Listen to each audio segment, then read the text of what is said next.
días, bienvenidos a una nueva edición de Hablemos del COVID-19. ¿Cómo te va, Paola? Buenos días. Hola, ¿cómo están, amigos? Muy buenos días a todos, por supuesto, y vamos a empezar con la información que se ha dado a conocer la noche de ayer, el acuerdo entre el gobierno y las clínicas privadas. ¿No? Se ha llegado a un punto medio de 55.000 como una especie de tarifa plana para los pacientes de COVID que se atienden en las clínicas. Sí, al borde de la medianoche hubo el esperado humo blanco. Humo blanco. Después de que el presidente señalara en su discurso la necesidad de invocar el artículo 70 de la Constitución, ¿no?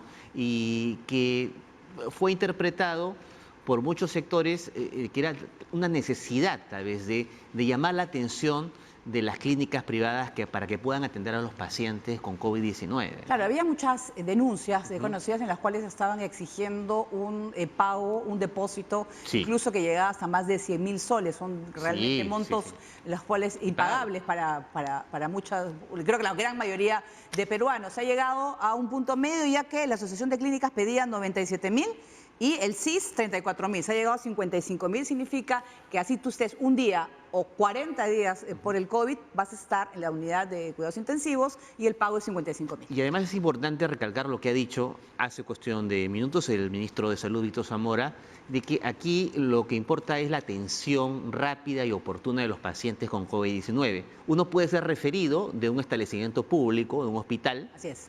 O puede ir directamente a la clínica, ¿no? Sí, eso es lo que ha dicho el ministro Zamora. Y otro aspecto súper importante es para los pacientes que finalmente se atendieron en una clínica privada y que les cobraron estas exorbitantes sumas de dinero que sobrepasaban los 100.000 soles en muchos casos, van a ser evaluados.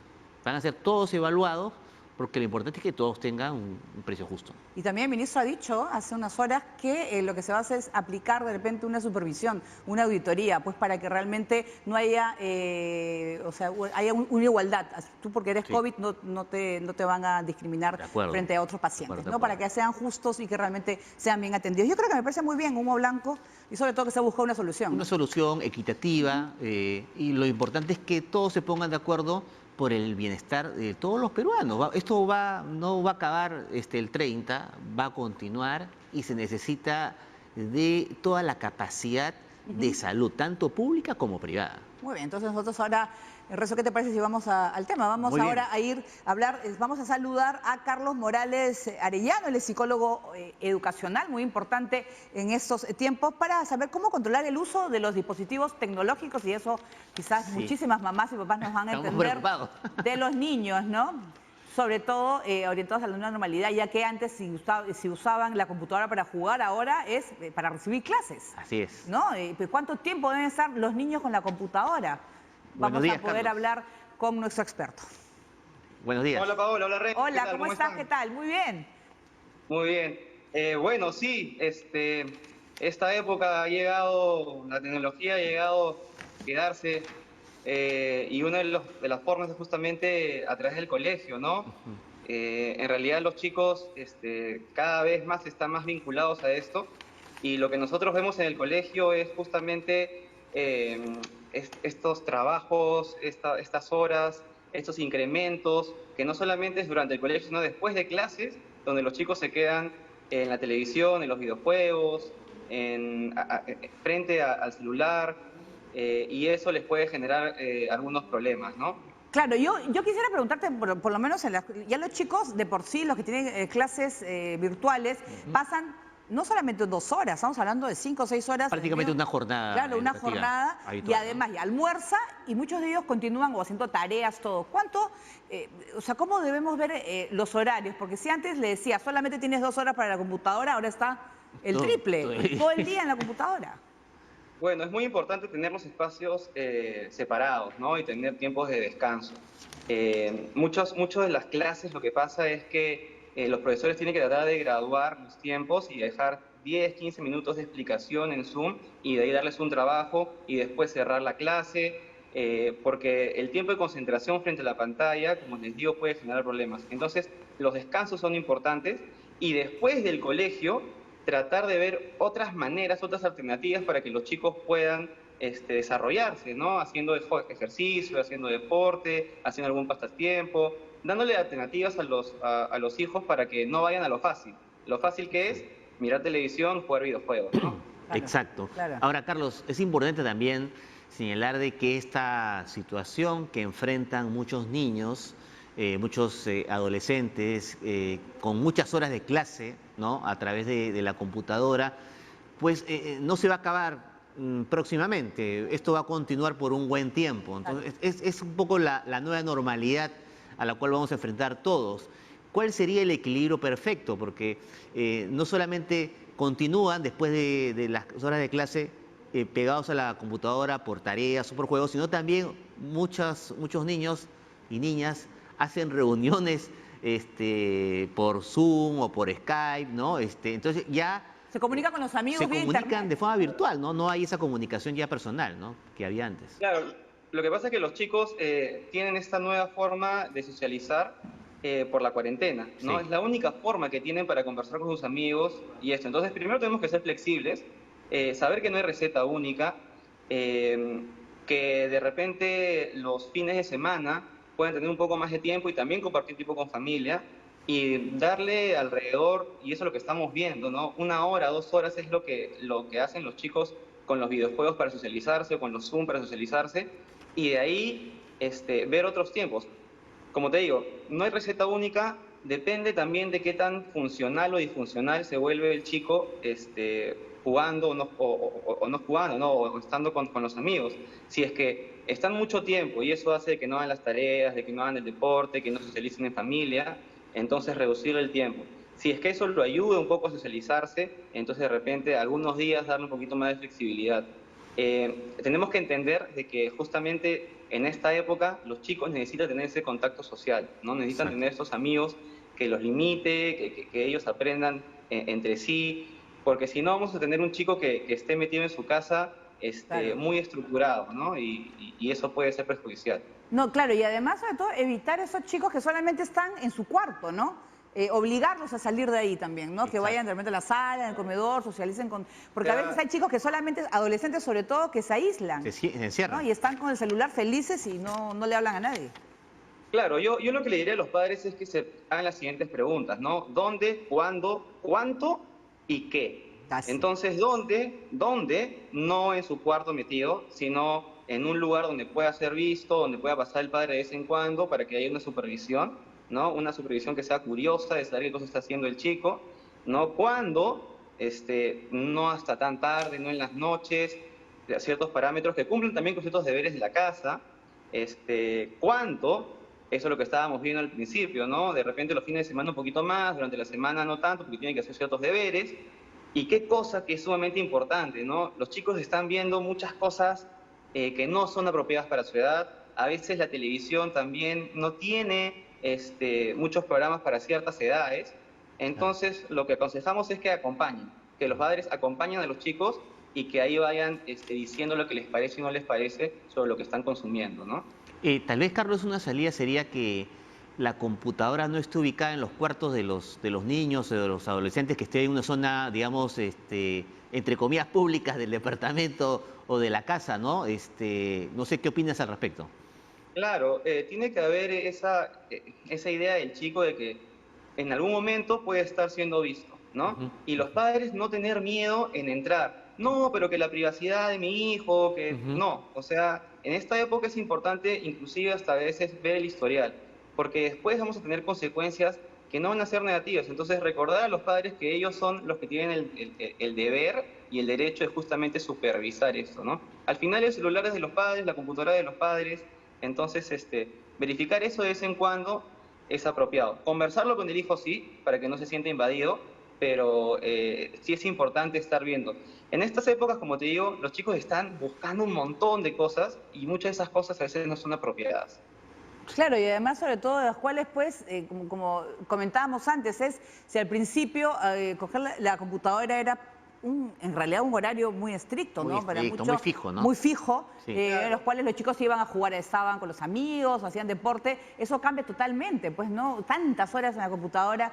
A veces hay mamás que lo más simple es que estén con el celular o están almorzando y están viendo el celular y no comparten, ¿no?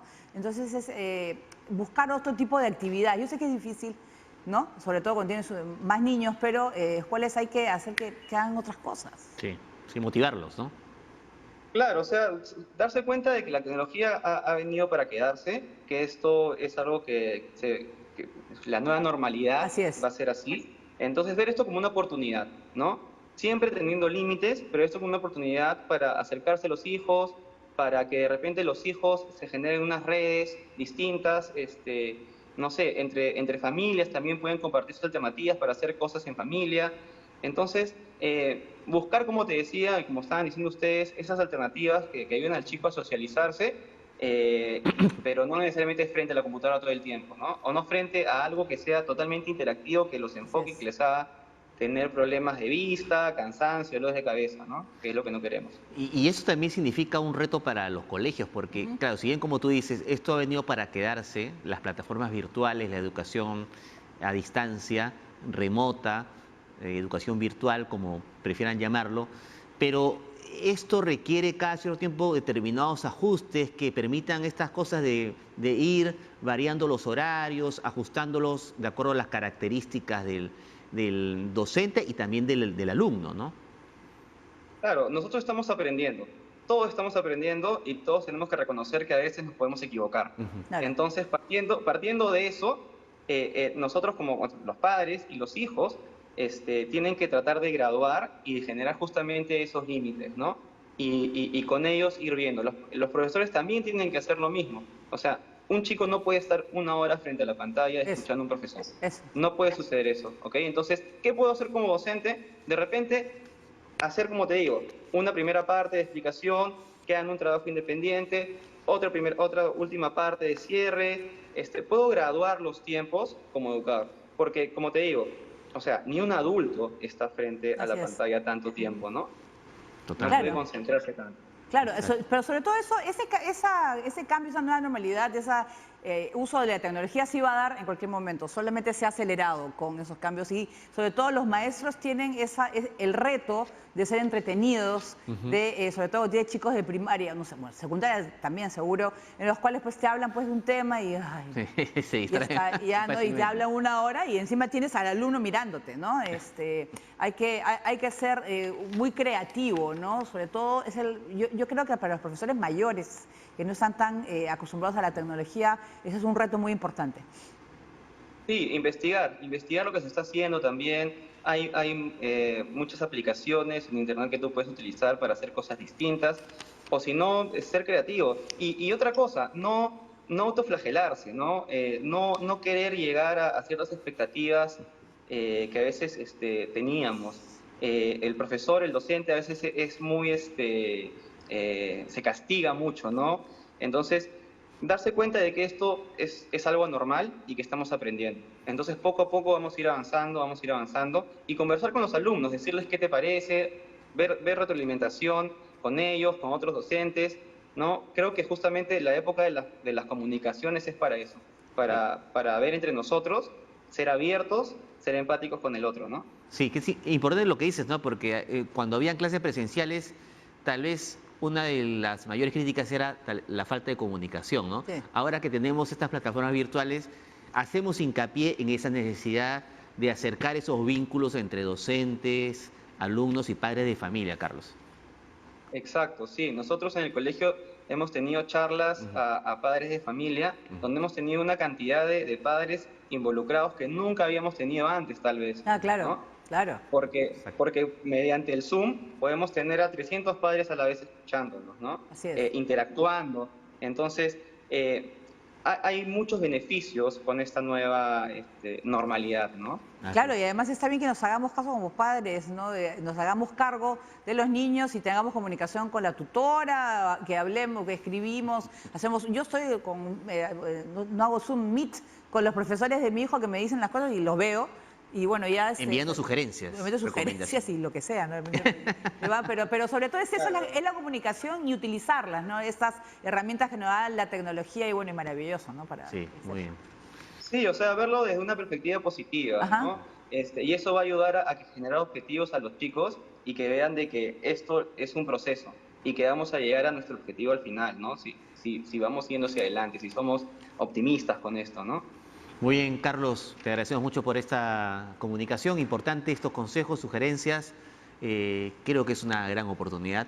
Para todos. Para todos. Todas las partes involucradas en el sector educativo. Claro, muchas gracias. Pero sobre todo estamos pues aprendiendo juntos, tanto los niños como sus padres, toda la sociedad está aprendiendo pues con las nuevas tecnologías. Bien, vamos a hacer una pausa y vamos a regresar con 10 cambios del consumo que se presentan después de esta cuarentena. Ajá, interesante. Regresamos.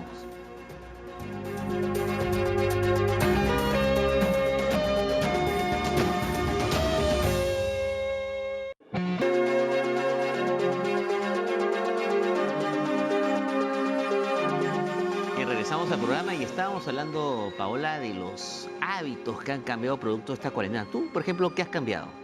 ¿Algo has hecho diferente?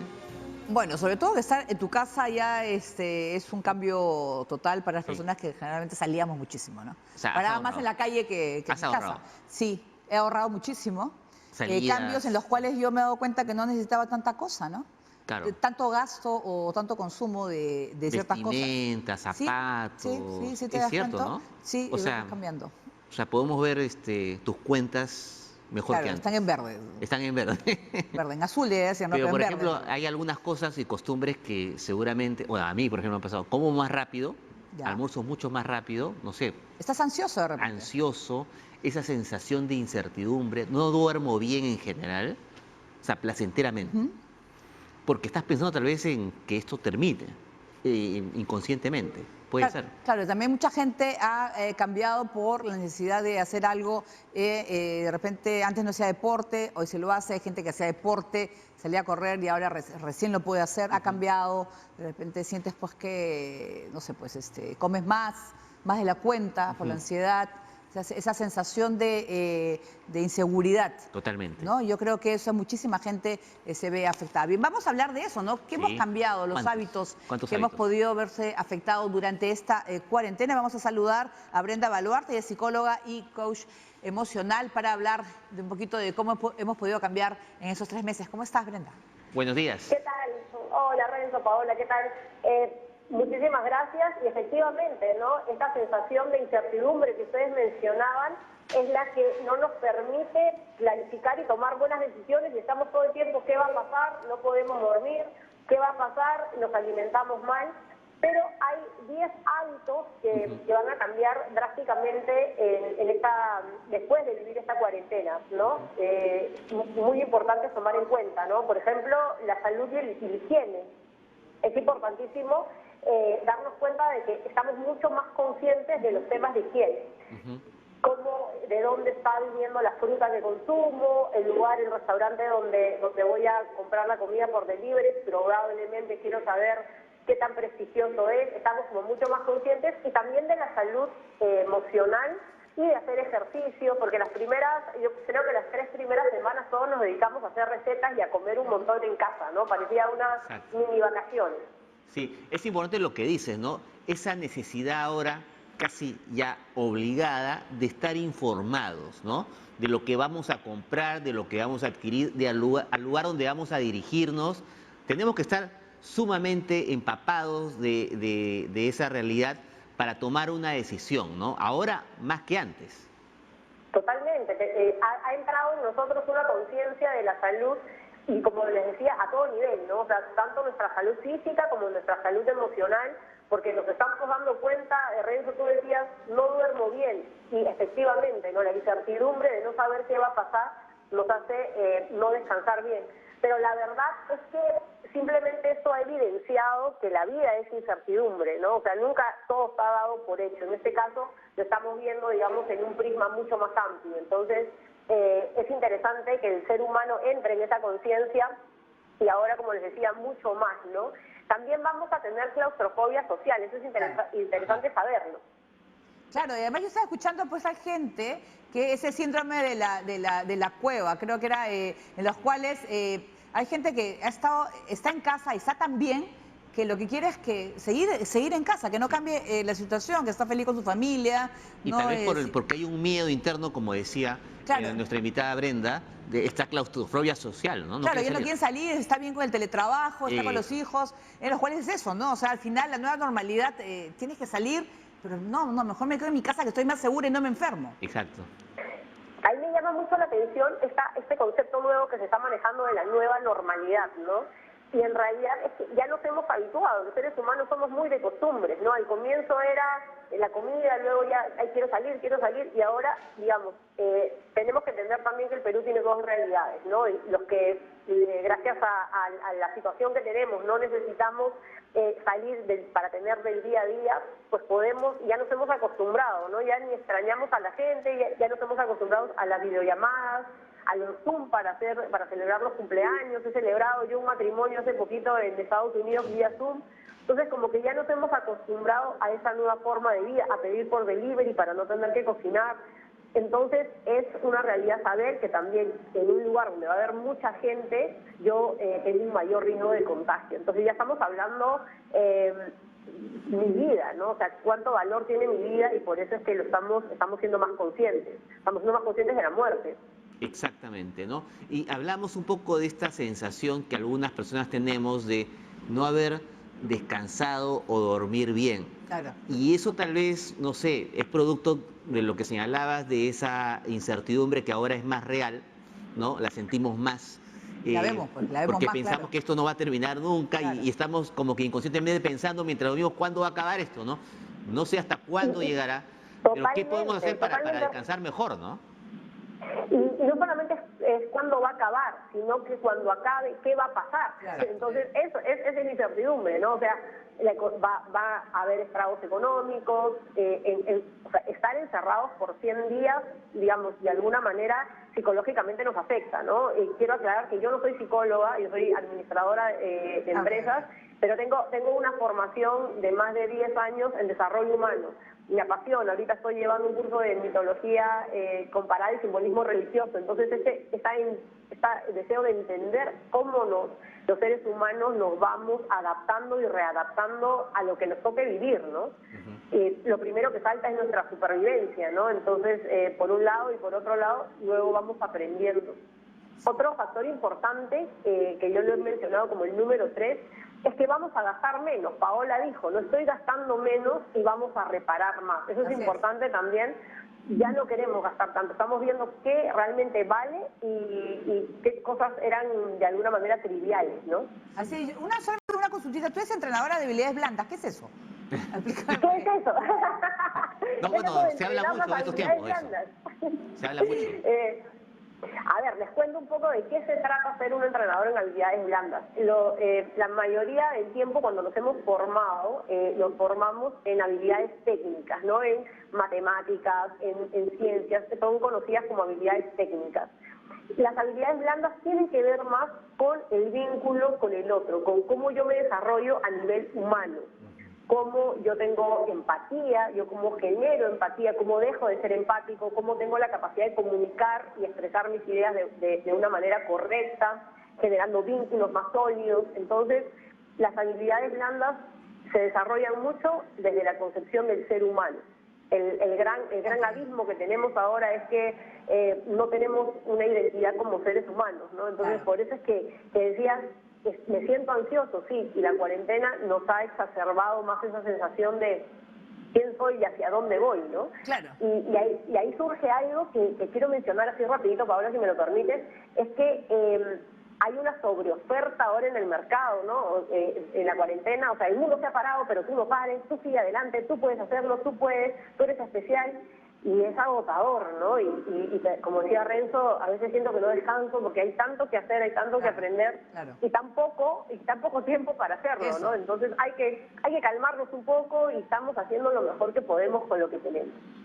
No, y además, ¿sabes qué, Brenda? Digo, la sensación que tengo es, sobre todo, hay mucha gente que no tiene empatía con el otro o no se preocupa por el otro, en las cuales, por ejemplo, hemos visto en las imágenes de la gente que sale, por ejemplo, en gamarra, ¿no? Y sale y a veces no usan ni mascarilla. Hay gente que sí se preocupa y se está cuidando, sin embargo, hay otra que es el otro extremo. Totalmente. Totalmente.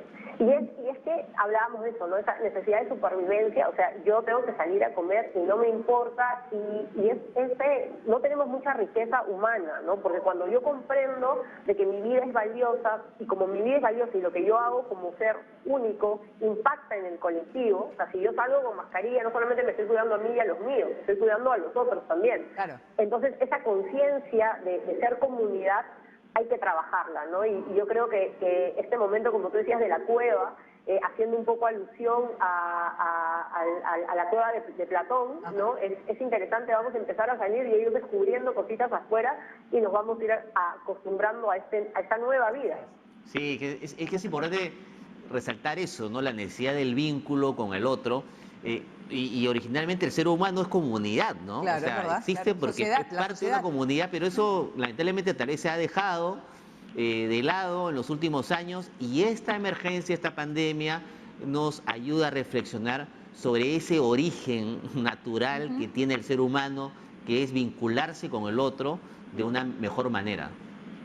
Totalmente, hay algo que acá es importante decirlo, ¿no? O sea, el desarrollo humano, el solucionar, a pesar de que yo soy en mundo, al desarrollo personal. Yo me desarrollo, tenemos una práctica que fuera de contexto, ¿no? O sea, en todo lo puede, no puede todo, ¿no? O sea, todos los seres humanos con un montón de decisiones.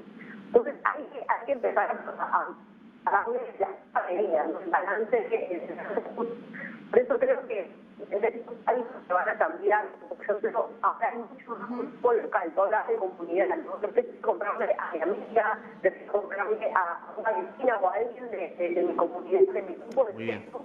Es un producto que irme a una gran incorporación.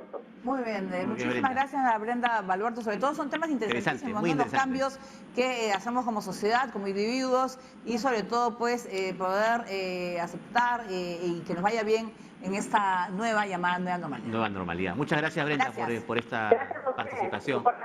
Bueno, regresar al origen natural del ser humano, es un ser social, ¿no? Así es, ese síndrome de la cueva, yo lo había escuchado, que mucha gente está en eso. Y eso le está pasando a las personas mayores. Exacto. ¿No? Mucho miedo a salir. Miedo a salir. Bueno, bien, poco a poco lo vamos a dejar ahí. Vamos a hacer una pausa, vamos a regresar.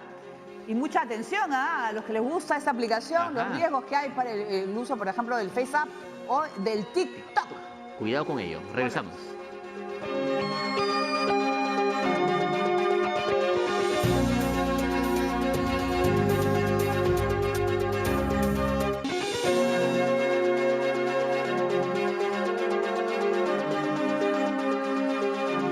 Bien, en los últimos tiempos está de moda el FaceApp o el TikTok, no sé si tú te has animado.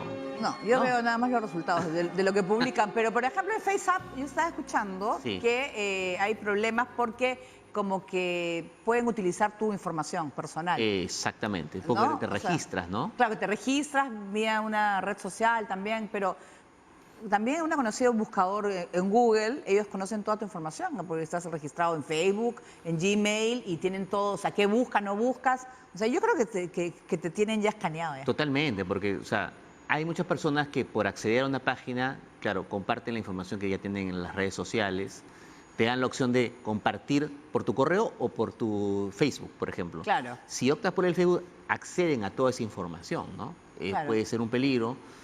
Hay que ser conscientes de eso, hay un riesgo, pero sobre todo estas aplicaciones que se han vuelto muy virales, ¿no? El TikTok, el FaceApp, he visto últimamente el FaceApp de te conviertes en mujer. Así he visto.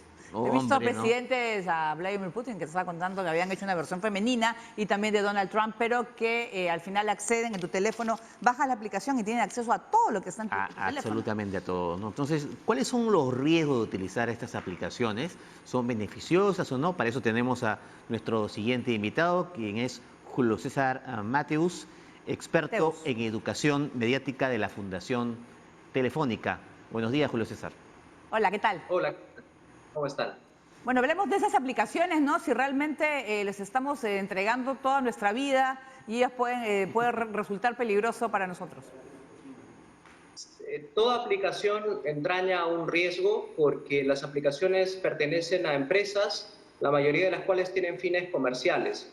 Entonces, esta idea a veces de que las aplicaciones son gratuitas, claro, puede que no genere un costo monetario a la hora de instalarlas, pero evidentemente se están cobrando de otra forma. Y como ustedes bien dicen, se cobran en este caso con información y con datos sensibles de los usuarios.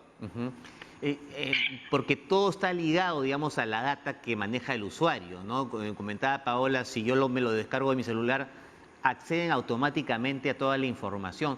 Ahora, ¿cuál es el riesgo? Muchos pueden decir, bueno, pues soy uno más dentro de millones de personas, pero ¿cuál es el riesgo de yo acceder y de brindar mi información finalmente? Bueno, hay dos usos más o menos corrientes. El más clásico y conocido creo que es el fin comercial, ¿no? Que finalmente nuestros datos sirven a bases de datos que son vendidas para vendernos publicidad. Entonces, claro, cuando de pronto estamos haciendo una búsqueda en Google sobre algo que queremos, un producto que se nos ha ocurrido, un viaje que queremos hacer, y de pronto vemos que estamos bombardeados por información de productos que habíamos estado buscando antes, y uno dice, qué raro, ¿no? ¿Cómo sucede esto? Y claro, el problema está en cómo funcionan los medios de comunicación. Por eso que el concepto de educación mediática es bien importante, porque propone el desarrollo de capacidades para entender, capacidades críticas para entender cómo funcionan estos medios, que finalmente son cajas negras. Claro. Cuando nosotros desarrollamos, bajamos una aplicación, por ejemplo, el tema está en las letras chicas. Ayer leía una noticia en el diario El País que habían hecho un cálculo de que leer los términos y aplicaciones de todas las aplicaciones que usamos, de YouTube, Zoom, Facebook, etcétera, tomaría más o menos unas 250 horas leer todas. Entonces, claro, nadie se da el trabajo de leer los términos y condiciones. Y ahí es donde tenemos que empezar a actuar nosotros como profesores, como padres y madres. Claro, y además de todas estas aplicaciones, yo había escuchado que había problemas con algunas de estas, por ejemplo, estas aulas virtuales, estos chats, como el Zoom, por ejemplo, ¿no? Que había aprovechado durante una clase, ingresó una persona que no era del grupo y compartió algo que no debía, ¿no? Ese era, de repente, hay ese riesgo, ¿no?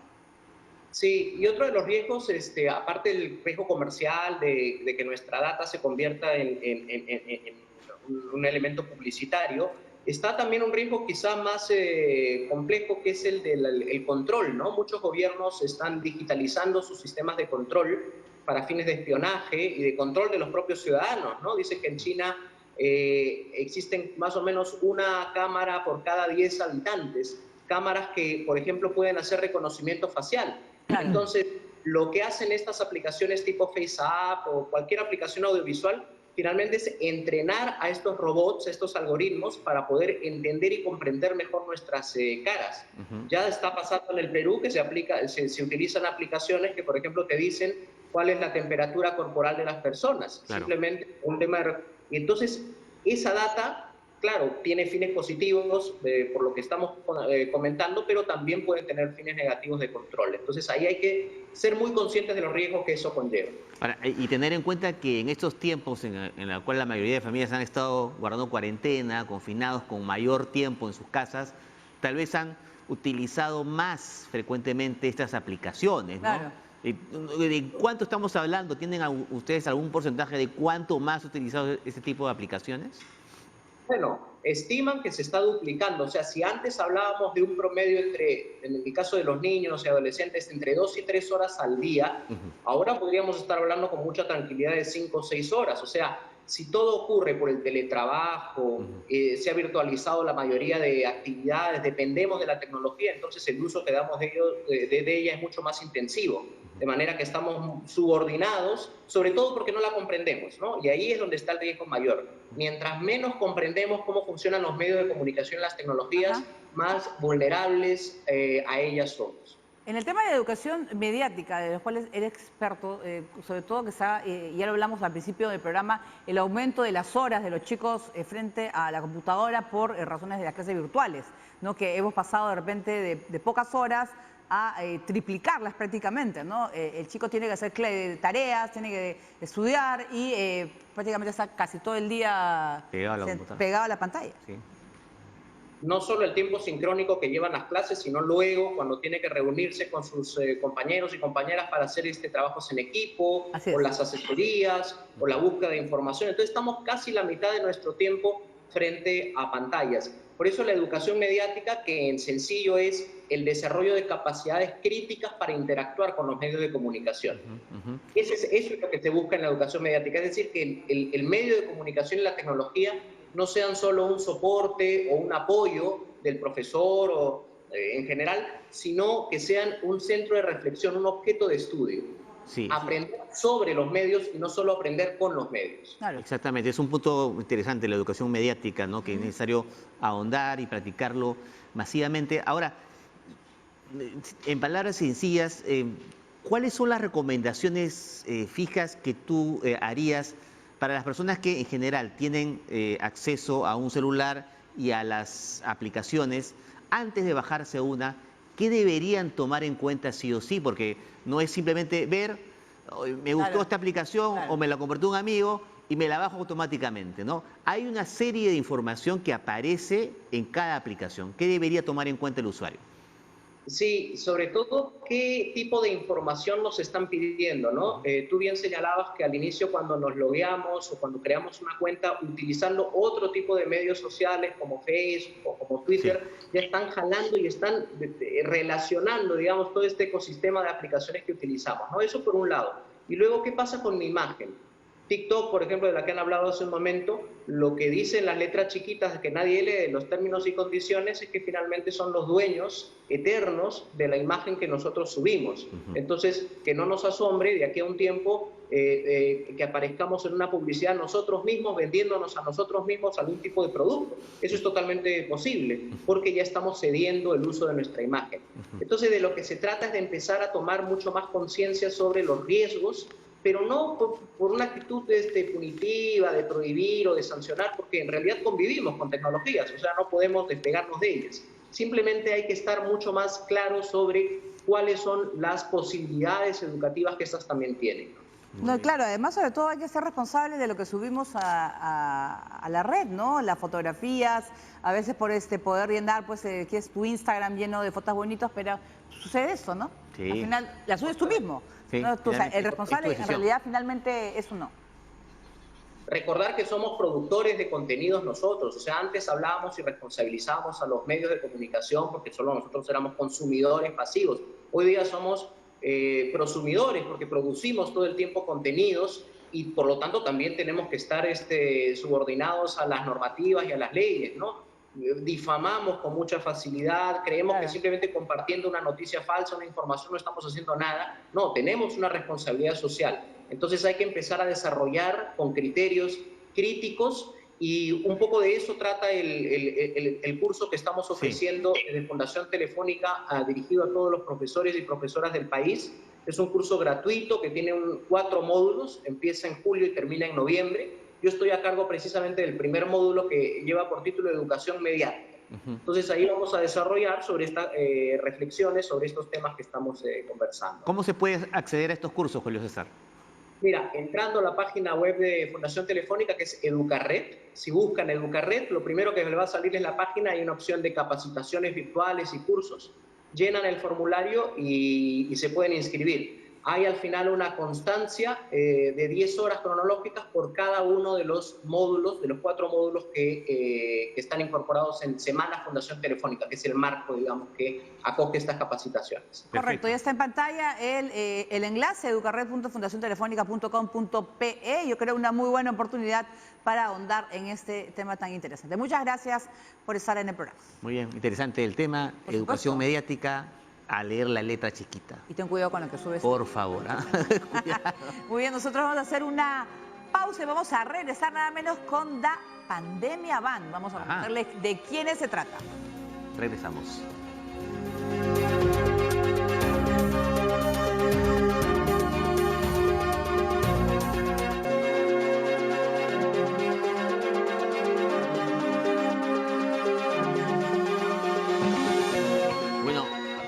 Televidentes, no nos hemos cansado aquí en el programa de sacar a la luz historias positivas, ¿no? Que sacan un poco lo mejor de sí, ¿no? De dar la mejor cara ante esta situación de pandemia, ¿no? Claro, además sobre todo son los artistas que han podido reinventarse y buscar otra manera de poder dar a conocer su arte. Y ahora vamos ahí con una historia muy buena desde Chimbote, ya que unos hermanos y también, bueno, y también forma parte de Pandemia Band, una banda que ha decidido pues dar a conocer y compartir su música en las calles de Chimbote. Pandemia Band. Bueno, ya estamos conectados con algunos de ellos, de los integrantes de estos muchachos. ¿Cómo están? Buenos días. Hola, ¿qué tal? Buenos días. Sí, vemos que están Anthony, Marlon, Jean-Pierre, Raimundo y Jesús Cervera. Sí, ¿No? Que están, ¿cómo están? A ver, para que nos digan presente. Ahí es de quienes van a conversar con nosotros sobre... Eso, ya me parece muy bien. Cuéntanos, ¿salen todos los días? ¿Toman todas las medidas de higiene y de precaución sobre todo? Cuéntanos un poco cómo son las actividades que realizan. Claro, nosotros somos un grupo de jóvenes, de 7 integrantes, que por esto de la pandemia, ya son 3 meses casi que estamos sin tocar, sin trabajar. Entonces hemos decidido crear un grupo para salir a las calles, alegrar a la gente, poder salir a tocar y llevar algo de sustento en nuestras casas, porque ahorita como se da la situación no podemos trabajar, no podemos hacerlo de manera formal. Y es por eso que estamos saliendo todas las calles, tocando algunos temas conocidos, marineras, guayno, pasacalles, cumbias, todo eso para llevarle un poquito de alegría a la gente. Cuéntanos un poco por qué zonas de Chimbote se están movilizando, tienen una rutina, van cambiando. ¿Cuánto dura el show? Así es, ¿cuánto dura el show? Son los 7 días a la semana. A ver, cuéntanos.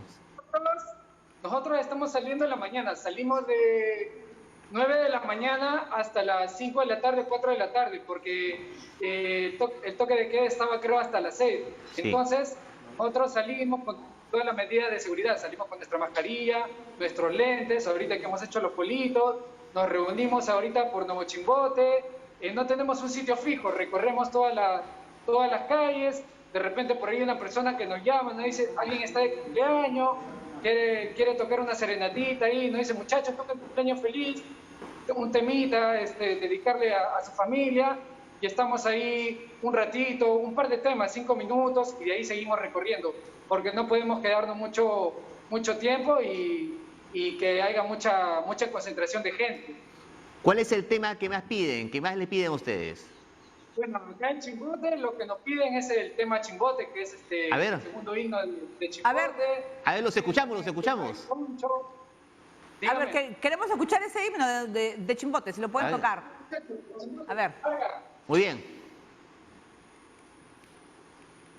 A ver.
Porque tú eres liberal, te cantamos para ti. Muy